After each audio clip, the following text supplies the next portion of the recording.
Hey everybody, I'm so glad you're here for this episode. It's going to be awesome. It's all about the Sabbath. What is it? Is it Saturday? Is it New Testament? Is it Old Testament? All that good stuff coming up real quick. Let's jump in.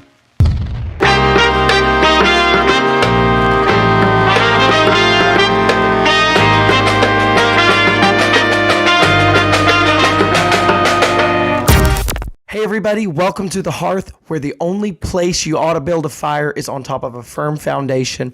I'm your host, Elijah Bowers. Let's jump right in. So in Exodus 20, verse 8, it says, "Remember the Sabbath day to keep it holy. 6 days shalt thou labor and do all thy work, but the seventh day is the Sabbath of the Lord thy God. In it thou shalt not do any work, thou, nor thy son, nor thy daughter, thy manservant, thy maidservant, nor thy cattle, nor the stranger that is within thy gates. For in 6 days the Lord made heaven and earth, the sea, and all that in them is, and rested the seventh day. Wherefore the Lord blessed the Sabbath day and hallowed it." And so this is kind of a controversial commandment because there's all kinds of opinions over should we go to church on Sunday, should we go on Saturday. Entire denominations have sprung out of that argument. Let's just forget what everybody is saying about it and let's go to the scriptures. So the scriptures say this in Colossians 2, 16 and 17. "Let no man therefore judge you in meat or in drink, or in respect of any holy day, or of the new moon, or of the Sabbath days, which are a shadow of things to come, but the body is of Christ." Let's jump into Romans 14, 5 and 6. "One man esteemeth one day above another, another esteemeth every day alike. Let every man be fully persuaded in his own mind. He that regardeth the day regardeth it unto the Lord. He that regardeth not the day to the Lord, he doth not regard it. He that eateth, eateth to the Lord, for he giveth God thanks. And he that eateth not to the Lord, he eateth not, and giveth God thanks." Now, so that would kind of imply that there's nothing wrong with keeping a Sabbath, which, of course, for the Jews, the Sabbath would be from sundown on Friday, or really kind of 6 o'clock on Friday to 6 o'clock on Saturday, sundown to sundown. And that would be the Jewish Sabbath. Here we see a couple of things that are really important. Number one, Paul taught that it really didn't matter if you kept a literal Sabbath. So as we've entered into the New Testament, we know that there is no necessity of any particular day being your Sabbath. All right, well then this commandment doesn't count. Video's over. Y'all have a good night. Obviously there's more to it than that. But the necessity of the day has been removed in the New Testament. But it's really important what he said in Colossians, that this and many other things are shadows. So there's a revelation to be understood. We know that when the Gentiles, this isn't in my notes, when the Gentiles who are without the law fulfill the things that are contained in the law, right? So what's he talking about? He's talking about the shadow. There's a revelation in the law that can be kept without the actual law itself. Let's jump into Galatians and see Paul get a little bit more stirred up on some of this stuff. But this is Galatians 4, verse 9 through 11. "But now, after that ye have known God, or rather are known of God, how turn ye again to the weak and beggarly elements, whereunto ye desire again to be in bondage? Ye observe days and months and times and years, and I am afraid of you, lest I have bestowed upon you labor in vain." So what's Paul saying here? Well, to break that down, Paul is saying you were delivered out of a religious system. Of course, he's talking to, a Greek system or Roman system this pantheon of gods and these special holy days and these little ceremonies and all this stuff that you thought was going to get you favor with the gods and was going to get you, blessings from the gods, and you did all this stuff. And now you have not only known God, but God has known you. God knows you by name. You've been filled with his spirit, all these things. And now you're going to turn again to what he calls the weak and beggarly elements of the world. You're, now that you have known the true and living God and have been known of him, you've heard his voice. Now you're going to be worried about a day of the week. Now you're going to be worried about the phases of the moon, about certain times and years and superstitions. Now you're going to go back. And so we see here that Paul really fought against this carnality of the natural days and times and holy days and holidays and new moons and Sabbaths. He really pressed against that stuff. He didn't want his people involved in it.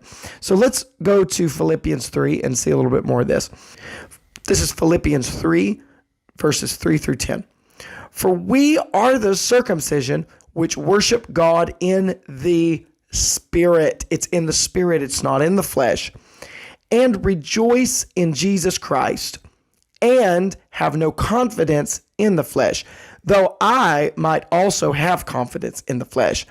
If any other man thinketh that he hath whereof he might trust in the flesh, I more. Circumcised on the 8th day, of the stock of Israel, of the tribe of Benjamin, a Hebrew of Hebrews, as touching the law, a Pharisee, concerning zeal, persecuting the church, touching the righteousness which is of the law, blameless. But what things were gain to me, those I counted loss for Christ.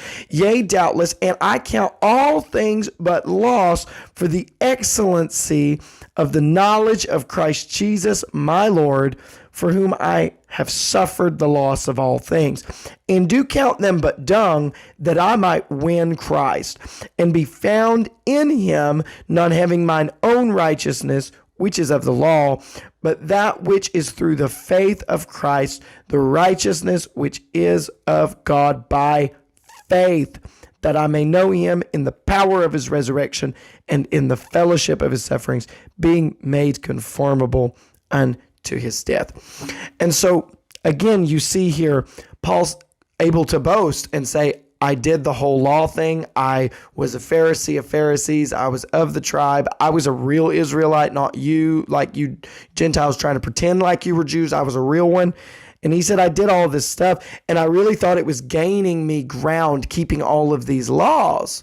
But what I found out was all that's like dung. All of that can be done away with in Christ. And so Paul was very, very careful that we understood that it's the spiritual and the moral matters of the law that are important, not the carnal commandments to wash this way and don't do any work on this day and offer this kind of a blood sacrifice. We have fulfilled all of that in Jesus. Now, how is the Sabbath fulfilled in Jesus? We're going to get to that a little bit later.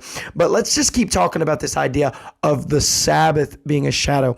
So if its importance lies in the fact that it's a shadow, then what is it the shadow of? Well, one thing you could see in that Sabbath is the millennial reign of Christ. We know that Jesus is coming back. He's going to set his foot down on a Mount of Olives. The Bible said, this same Jesus that you see go away shall return in like manner. So the way you see him leaving in bodily form into the heavens, that's the same way you're going to see him come back.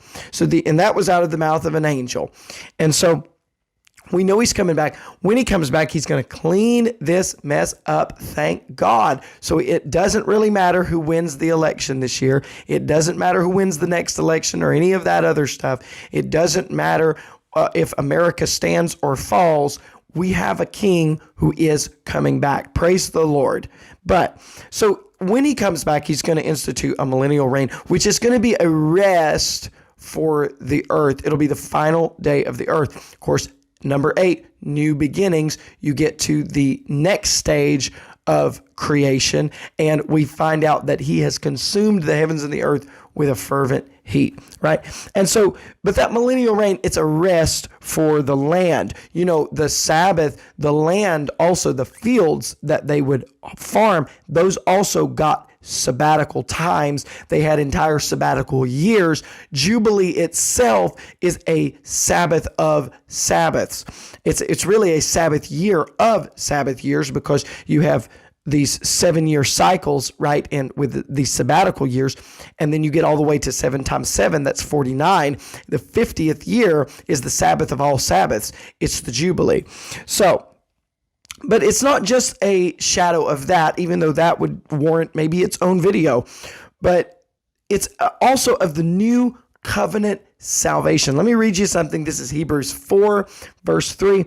For we which have believed do enter into rest. As he said, as I've sworn in my wrath, if they shall enter into my rest, although the works were finished from the foundation of the world. For he spake in a certain place of the seventh day, that's the Sabbath, on this wise, and God did rest the seventh day from all his works.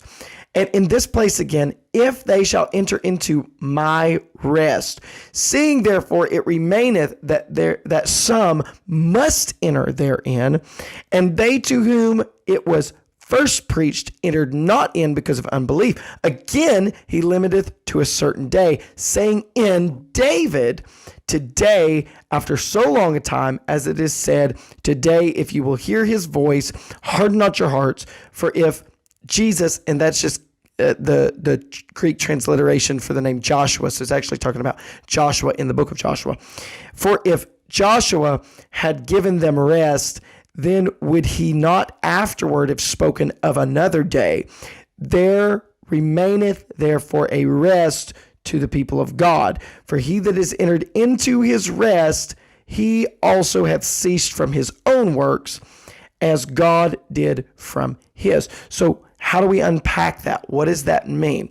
Well, what the author of Hebrews is trying to get across is, because there's this prophecy that David gave that said they're going to enter in to my rest. We know that that's not the rest of the promised land, because he wouldn't have had to reiterate this promise through David if Joshua had led them into the rest that is a rest from their slavery and a rest from their wanderings in the desert. And so because he said it through David, we know that it's still yet to come.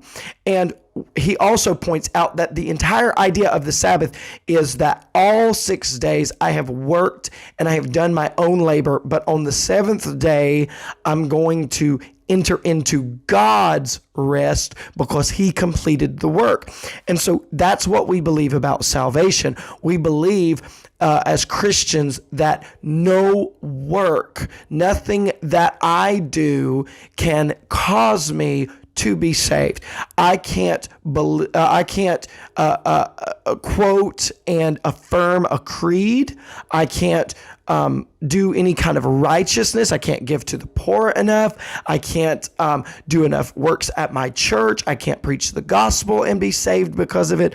I can't be baptized a certain way and be saved because of it. There's nothing in my own labor that I physically can do to save myself. The only way that I can be saved is I have to enter into the rest of God. I have to let Jesus do my righteous works for me. And so that's what he's talking about. And so then we see that the author of Hebrews is drawing a parallel between the Sabbath and how they were every single week, they had to be aware that there was a time that they could work and they were required to work for 6 days. And yet on the seventh day, it came down to not working.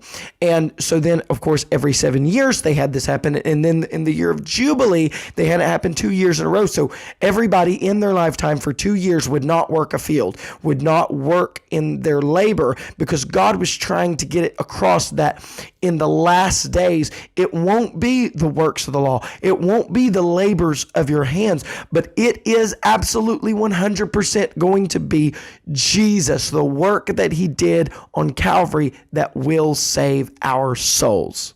So we see here that the Sabbath is a shadow, but it's not just a shadow, but it's also a mentality. Now, let me bring you right back to Exodus. Remember the Sabbath. That's what he said to do. Remember the Sabbath. And so we understand then that this commandment is the commandment of the mind. You can see where God said, thou shalt love the Lord thy God with all thy heart, all thy soul, all thy strength, and all thy mind. We'll get later into loving the Lord with your strength, which are the commandments of your hands. Thou shalt not kill, thou shalt not commit adultery, right? You have to be strong and control yourself and control your lusts and urges, and that's how you love him with your strength. And we've already talked about loving him with the soul, having no other gods before me, loving him with the heart, not graving images and giving him the wholeness of the heart. But here we're talking about loving God with the mind. Remember, right? So the Sabbath wasn't just, you just do it, right? But it was a place in your mind that, in other words, don't let the Sabbath slip totally out of your mind, but it has to be somewhere right at the front of your thinking, because it's not like you just woke up on Saturday and it's like, oh, it's Saturday, I don't have to work today. But it was the fact that your work had to get done, and we'll talk a little bit more about that later, but your work had to get done. So you had to plan your week around your day off. You had to make sure everything got done, because it wasn't like you could pull a Saturday if you had to. You could not do it. And so you had to bear it in mind. You had to plan your life around this Sabbath. And so it's a mentality that the Sabbath is supposed to be a prioritization of thoughts and actions around this restful time in your life. So the sin there would then be that the Sabbath is absent from the mind, that you're not living your life for Sabbath. You're not planning your life around Sabbath. And we'll get kind of into what that means for us in just a little bit, because we'll talk about what the Sabbath means today. But just think about that, though, that it's a mentality. The Sabbath is a place of the mind, and it's also holiness, right? And now we don't say holiness to refer to anything that a man has called holiness, but when we say holiness, we, of course, are Bible-believing people, so we just mean what the Bible means. And so holy means to be sanctified, set apart, to be different, to be unlike other things. And so God is the litmus test for holiness, because he said, be ye holy, even as I am holy, right? And so holiness is likeness unto God. It's godliness. It's God-likeness. Let us make man in our image and in our likeness. That's the holiness. Keep it holy. The word keep, of course, means guard. Back in medieval times, when, in I guess 1600s is still considered medieval times, but I guess that's maybe the Enlightenment. The word keep, of course, means to guard. We know that back in the day, they would build castles and walls and fortresses, and those fortified places would be called a keep. And so the word keep in English used to mean to guard, not just kind of hold on to it and don't lose it, but it meant actually to set a watch over it and to fight for it. And so he's telling us not only to remember it, but it's also something we have to guard it, the holiness of it. We have to watch over and protect the holiness. So then Sabbath is not only a mentality, but it is a separation from the rest of the world. It's a refusal to partake in the profanity, and I don't mean profanity like cussing or something like that, but I mean the profaneness, the profanity, the commonality of the world, right? But the Sabbath is the separation from that. Sabbath is instead partaking in the nature or the values or the attributes of God. Like I said, if it's holy, right? Holiness is God. It's who God is. And so when we are holy, it's holy as he is holy. And so if keeping Sabbath is holy, then it's a partaking of the nature of God. Now, God doesn't it's not like God doesn't answer prayers on Saturday. It's like God doesn't stop doing things in our lives because it's Saturday. So we know that, again, it's not like a physical day with God, but it's a day of the Lord. It's a restfulness that is in the nature of God, and that he pulled out. He stopped working and taking part in the creation that he had just made. And so that's the mentality, and that's the holiness that God's expecting out of us. Hi, everybody. We'll be right back in just a minute, but I got to take a moment and ask you for just a little bit of help. You see, me and Kate have started this endeavor of putting out content, and we've had to buy equipment. We're looking at buying more equipment. It takes a lot of effort, a lot of our time and our energy, hours and hours of labor go into every single video, and we do it all by ourselves. And we're happy to do it because it's the ministry. But just like everything else in the ministry, we ask people that are able to give, if you can help us, we would very much appreciate it if you could just stop right here, go to burninglightsministries.com/giving, or if you wanted to partner with us monthly, that would be awesome. You go to burninglightsministries.com/partnership. All the links are in the description, PayPal, Venmo, Cash App, all that's included. And so anything that you can send us or give to us is going to be so very much appreciated. And you're helping us spread the gospel, whether it's through this content or whether it's on the road. You're helping us put up tents. You're helping us preach in churches and win souls and heal the sick, to totally fulfill the Great Commission, just as Jesus commanded us to. And so thank you so much for every gift, for every bit of help, for every partnership. We really, really need it. The gospel needs it. And we know that God is going to bless you. We believe we're good ground. And if you believe in what we're doing, and not just the online part, but if you believe in what we're doing, how we preach and how we, anything that you send is helping us. You're sowing into our field. And I really believe you're going to reap something awesome. Okay. Thank you for your time. And I'm going to let you go right back to your episode. All right. The Sabbath is an industriousness, because what did he say? He said, do all thy works, all of your labor in 6 days. So he didn't say, just do 6 days worth and then just take one off, and then whatever gets left out, gets left out. No, he said, finish the work a day early. There should be nobody in the world any harder of a worker than the Judeo-Christian people, because we have a commandment from God. Everything you do, do it heartily unto the Lord. Do all your work in 6 days. You should be working harder and working faster than other people, right? Whatever your hand finds to do, you should do it with all your might. And so that the Sabbath was not an injunction. It's like, we're going to sit around and be lazy on Saturdays because we're religious people.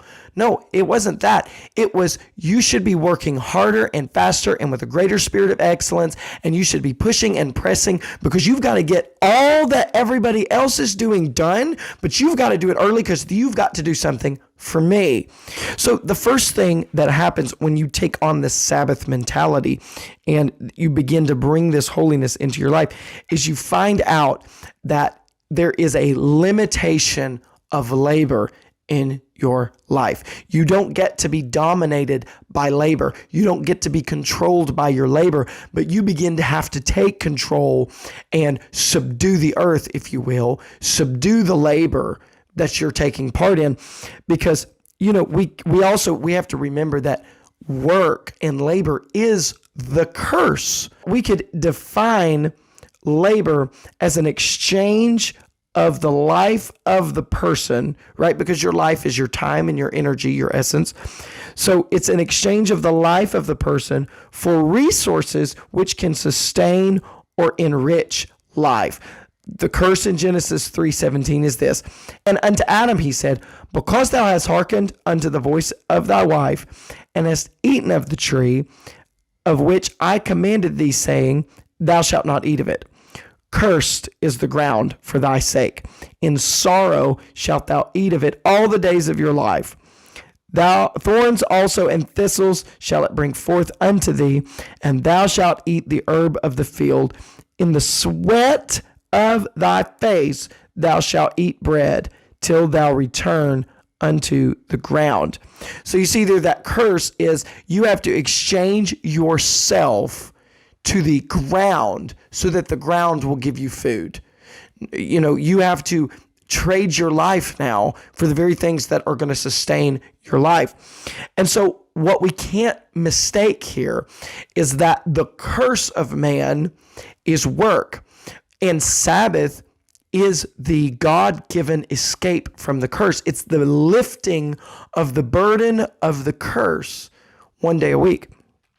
And so that curse of labor, it's really a reduction, that if you let that become the tyrant in your life, then what it begins to do is it begins to reduce you down to a potential for labor, and your life becomes a sort of a currency, that the exchange there becomes a transaction, that it's not just I'm trading some of my life for the resources, but now I'm so enslaved that I am just currency in a transaction.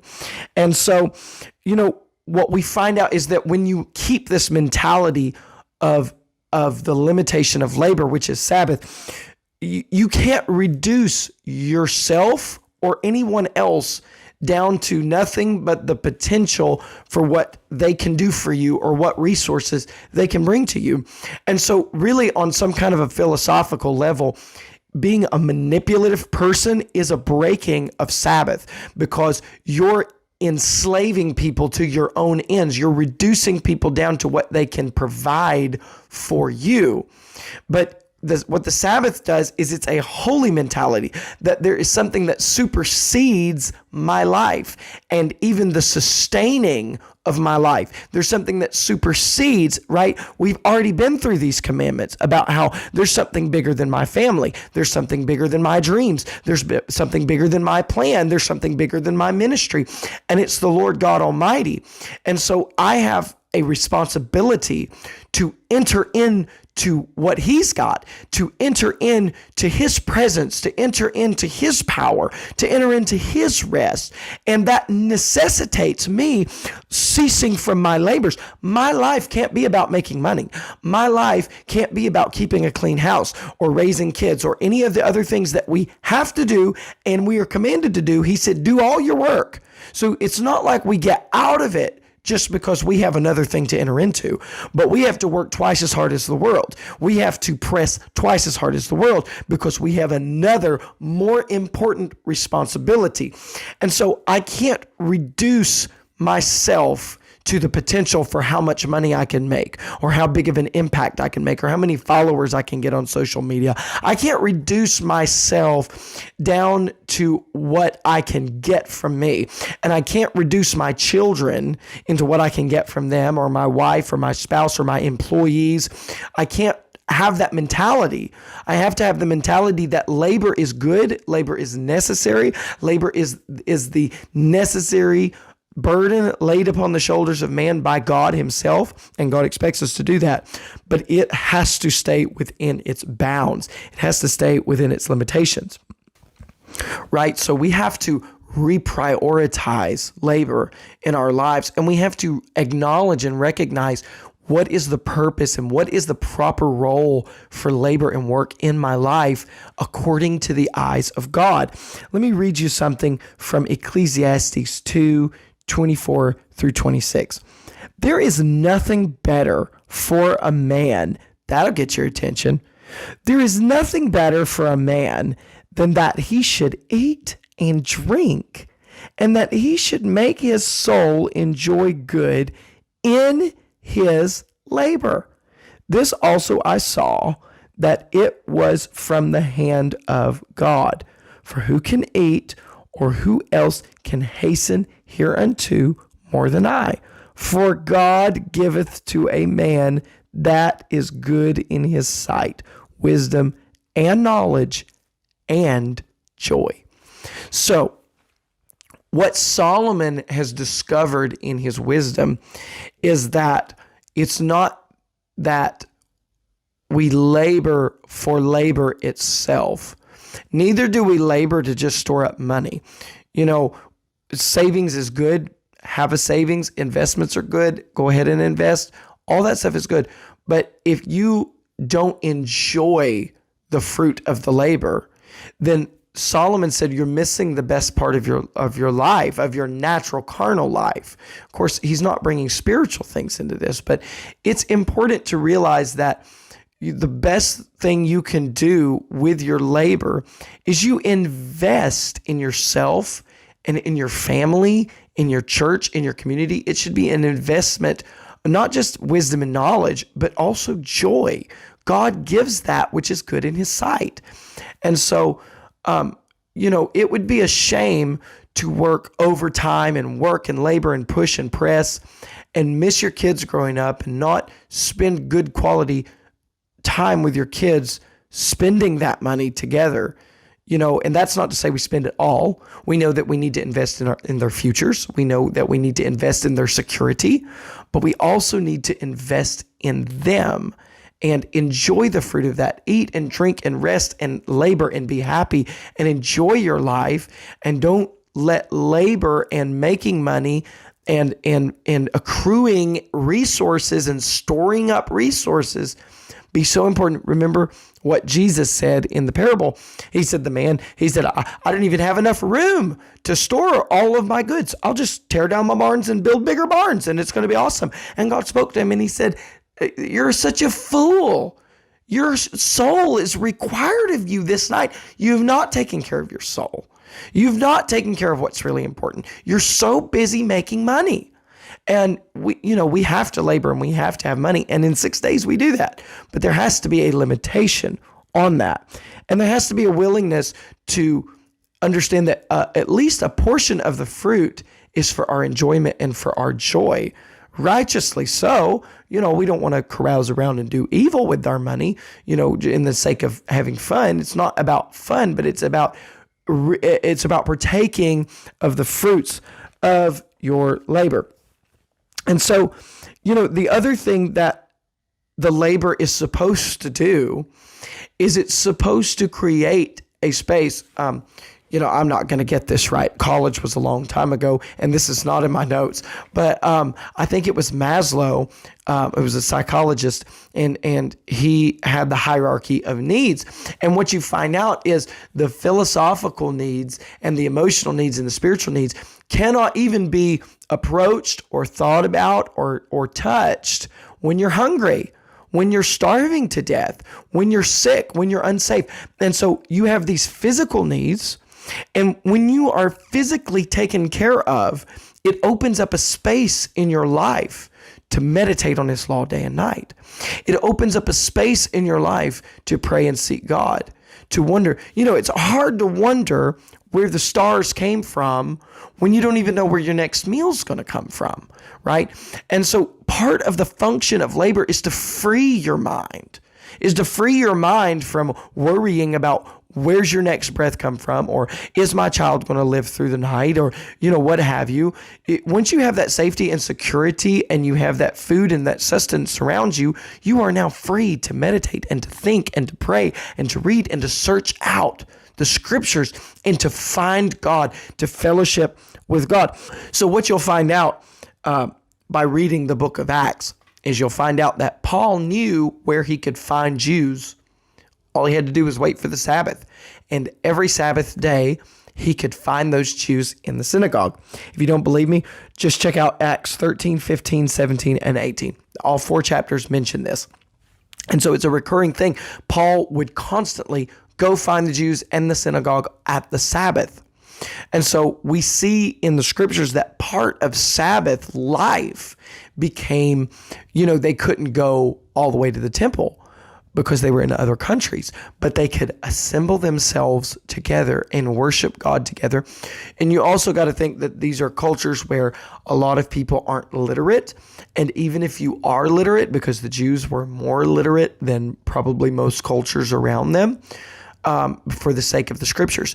But the fact is that it was very, very expensive because there was no printing presses. So, books had to be copied by hand. That was somebody's full-time job, and especially a holy book and a book as big as at least the Old Testament at this point.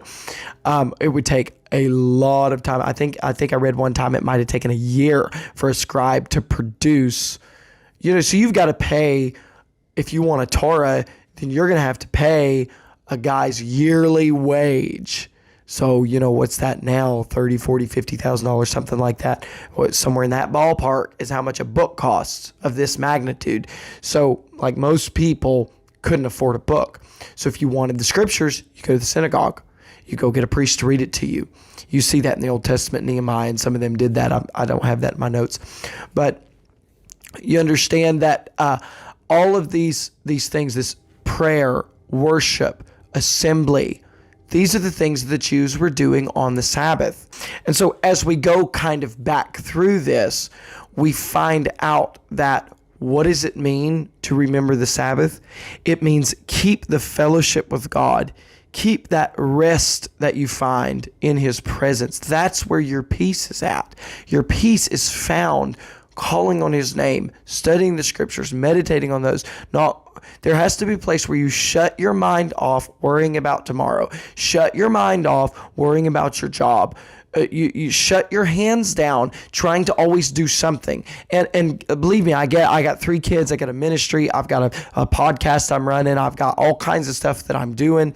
And so it's so easy for me to get into that mindset of, I feel like I'm in this constant place of there's chaos, right? Entropy. There's chaos and it's creeping in. It's always coming in.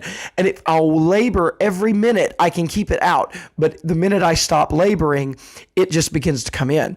And so it's easy to get in that mindset. I don't want chaos to break out, so I just need to just keep working. But there has to be this place where we pull back, where we say, you know what? I can labor later. I have to pray. I have to seek God. I have to get close to God. I have to enter into that rest. That if the work of God is it's so important, but it's not important enough for God to work on the seventh day. If God took space to rest, then I need to take space to rest. And that space to rest is my enjoyment of the labor. It's my fellowship with the Lord. It's the bolstering of my family and my relationships. And so it's so important. And you can do the Saturday thing if you want to. There's nothing wrong with it, as long as you don't put your faith in it as if it's salvific. But the point is this, that it doesn't have to be from sundown Friday to sundown Saturday. In fact, what we find out is Jesus is our Sabbath. He is the holy day. He is that place that when you step into his presence, you have made it to the Sabbath. That when you're with Jesus, you're in your sabbatical year. When you're with Jesus, it's the year of Jubilee. The captives are being set free. And so, on the year of Jubilee, it would start in the temple, and all across the land of Israel in the ancient times, they had men standing, this is in the Bible, they had men standing at the ready with trumpets. And on the Sabbath, or the Sabbath of all Sabbaths, which is the Jubilee, when it would begin, they would begin to sound the trumpet. And as this trumpeter heard this trumpet, he would begin to play. And as this one heard that guy, he would begin to play. And that sound would just begin in the presence of God, and it would go forth all across the land, and everyone that would hear it would just repeat it. And so what that reveals is there's a sound in the presence of God that sets the captive free. On the year of Jubilee, when the slaves heard that sound, they cast their shackles off. Their labor was over. When the debtors heard that sound, they knew they didn't have to make any more payments because their debt was over. They were finally free from their obligations. When those that had been so poor that they sold the family farm just to make ends meet, when they heard that sound, they walked back to the place of their childhood and they set their feet on that ground again because it was given back. It was a restoration of that which had been lost. And so what we find is that is who Jesus is. And if we don't take the time to say, you know what, I'm not working any more overtime this week. I'm not doing any more dishes tonight. I'm going to pray. I'm going to seek God, because in his presence, there's a sound. And if I hear that sound will go on the inside of me. And then I can open up my mouth and I can give forth that sound. And that sound is going to set my children free. That sound is going to affect my church. It's going to affect my community. It's going to affect all the people around me. And so I have to take the time to get in my Sabbath and hear that sound. And so bear that as your mentality. And then when you realize what that Sabbath really is, you understand this is holy. Saturday is not holy. This is holy. And if it's Saturday, in my life, it's usually Monday. Mondays and Tuesdays are usually my days off. But it doesn't matter. The truth is, you should have Sabbath every day. Sabbath should be a part of your daily life. There should be a daily hour where you pull back. There should be and pray. There should be a daily hour when you pull back and you read the scriptures. There should be, weekly times when you gather together in your home church, faithful to that. Because that's your Sabbath. That's where you get that sound that's going to transform your life. Hey guys, I hope you enjoyed that video. If you did, give it a like, give it a subscribe, ring the bell. Also, everywhere you get your podcasts at, check us out on BurningLightsMinistries.com. I hope to see you again real soon.